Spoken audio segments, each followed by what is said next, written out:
ดี๋ยวนี้7 โมงยังเช้าฮอดตลาดเซโน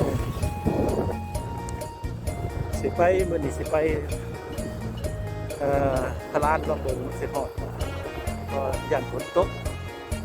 จับบ่ได้ไปวันอาทิตย์ไปวันเสาร์แทนวันอาทิตย์มีเวียกเซโนเช้าสิฮอดทุกฮอดไปรวมกัน200 ลักไปตลาด7 นาทีมาฮอดบ้านพวกเราสุริยะ45 กิโลเมตรแต่เฮือนมันได้45 ลักแล้วอันต่อไปนั้นบ้านนาลัก50ดงเพชรลัก67ที่ฮอดแสงเลยนี่บ้านเราสุริยะ45 ลักเดี๋ยวนี้8 โมงมาฮอดลงสิมังลัก59ลงสิมังอยู่ใกล้ดงเพชรอีก7 ลักฮอดดงเพชรเช้าวันอยู่ได้60 ลักไปดงเพชรถ้าฮอดดงเพชรสิเมื่อยผมไม่ไปต่อ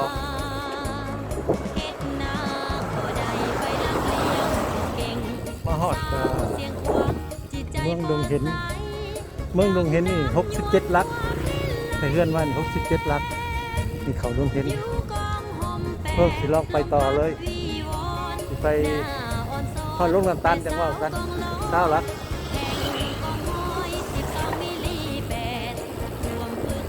เมืองดงเพชรฮอดลัก7นี่ลัก77ลัก17 77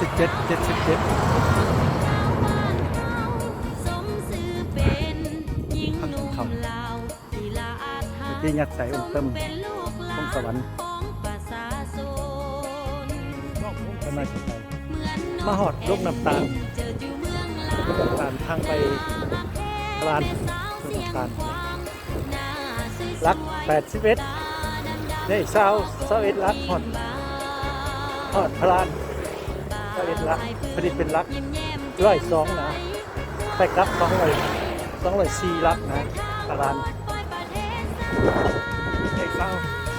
ตอนนี้รับ10 โมงก็ผ่านนาทีมาฮอดเมืองพลานลัก102 ลัก102 ลักขั้นใส่เวลาถีบซื่อ4 ชั่วโมง 30 นาทีขั้นไหลทั้งผักก่อน5 ชั่วโมงไปพลานพอดีมาถึง100 ลัก102 ลักเมื่อคืนอีก102 วันก็จะได้204 ลักโอ้ยมาจอดครับ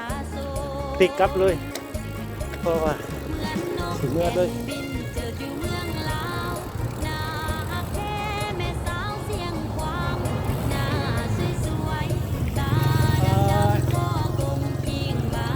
กลับมือสวรรค์เลย102 ลักแล้วเมื่ออีก102 วันตอนนี้เมื่อหัดสวรรค์เนี่ย102 ลักไปขับดูสีตรงเพชรเดี๋ยวนี้11 โมงครึ่งแปลว่าแต่พลานมาหาเมืองดงเพชรจะใช้เวลาชั่วโมงหนึ่งกับ25 นาทีต่อ35 ลักนี่ฮอดเมืองดงเพชรเป็นเมืองดงเพชรชั่วโมงหนึ่งกับ25 นาทีแดดเริ่มร้อนเริ่มเมื่อยคนก็เริ่มบอกว่าหลายวันเสาร์มื้อนี้วันเสาร์เพราะวันอาทิตย์เพิ่นบ่ให้เพิ่นถีบรถหัวหน้าใหญ่เพิ่นสั่งว่าย่านเมื่อยเฮ็ดสังฆทานอยู่เฮือนมีหน้าอยู่หั่นบ่ให้เมื่อยเลยมาถีบวันเสาร์มื้อธรรมดาถีบวันอาทิตย์เมืองดงเห็นตลาดดงเห็น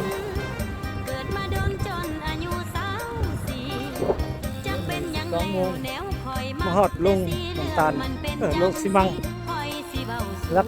61ยังอีก61 ลักฮอดสวรรค์60 ลักนี่แหละลงสิมัง12 โมง 45มาฮอดบ้านเราสุริยะได้13 ลักถึงเซโน45 ลักถึงสวรรค์เริ่มแดดเริ่มร้อนบ้านเราสุริยะ เริ่มฮอดเลยเด้อ้อ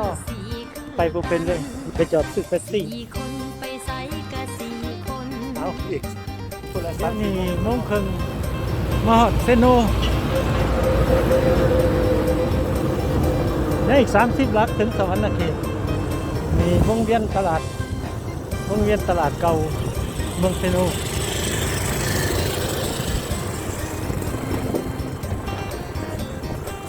อีก30 ลักเริ่ม3 โมงออกจากเซโนเมื่อเฮือน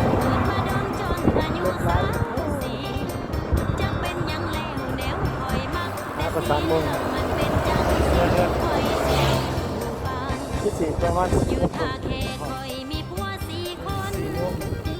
มาหอดตลาดหลัก 8ไดโนเสาร์วงเวียนคู่วงเวียนคู่หลัก 8เป็นหลัก 7เลยเชื่อเทือนอะไรอย่างอีกประมาณ3 ลัก 4 ลักอยู่เทือน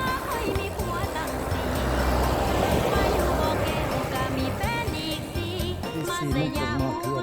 มาเทือน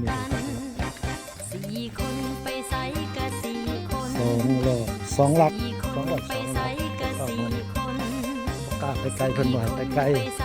ว่าหนาว่าบ่ให้ไปไกลมื้ออื่นมีสังฆทานแม่เพิ่นสังฆทานสิครับบ่ให้เมื่อยไปบ่แบบบ่ให้เมื่อยโอ้ยเมื่อยเอาได้202 ลักใครแน่